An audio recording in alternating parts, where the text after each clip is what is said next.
পুরুষ মানুষ সহজে না, কারণ পুরুষের চোখে জল মানায় না।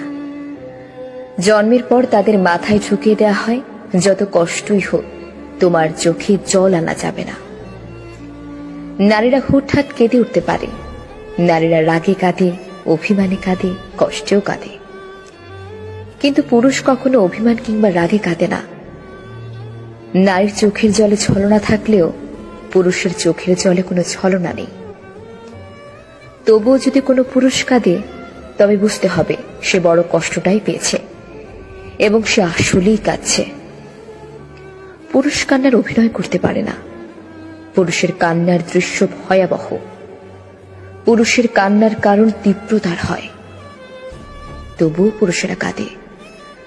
পুরুষ কাঁদে চার দেয়ালের আড়ালে। পুরুষ কাঁদে বারবার ইন্টারভিউ বোর্ডে ব্যর্থ হয়ে সার্টিফিকেটের দিকে তাকিয়ে। পুরুষেরা কাঁদে সংসারের চাহিদা না মেটাতে পেরে। পুরুষেরা কাঁদে বাবা মায়ের চাহিদা পূরণ করতে না পেরে। পুরুষেরা কাঁদে প্রেমিকা হারালে। পুরুষ মানুষ নিজের জন্য যতটা না কেঁদেছে, তার চেয়ে বেশি কেঁদেছে অন্য কারোর মন রক্ষার জন্য।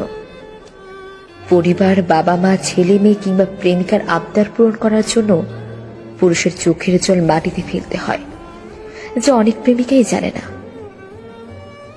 ইতিহাস বলে, যে নারী ইচ্ছাকৃতভাবে পুরুষের চোখের জলের কারণ হয়েছে, সেই নারীর জীবনে খুব একটা সুখী হতে পারেনি।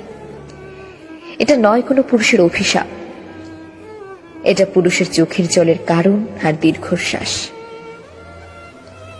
নারীরা বেঁচে থাকে বাবা কিংবা স্বামীর উপর ভরসা করে, আর সেই নারীর জন্য যদি কোনো পুরুষের কাঁদতে হয়, তাহলে সেটা সেই নারীর জন্যই অমঙ্গল।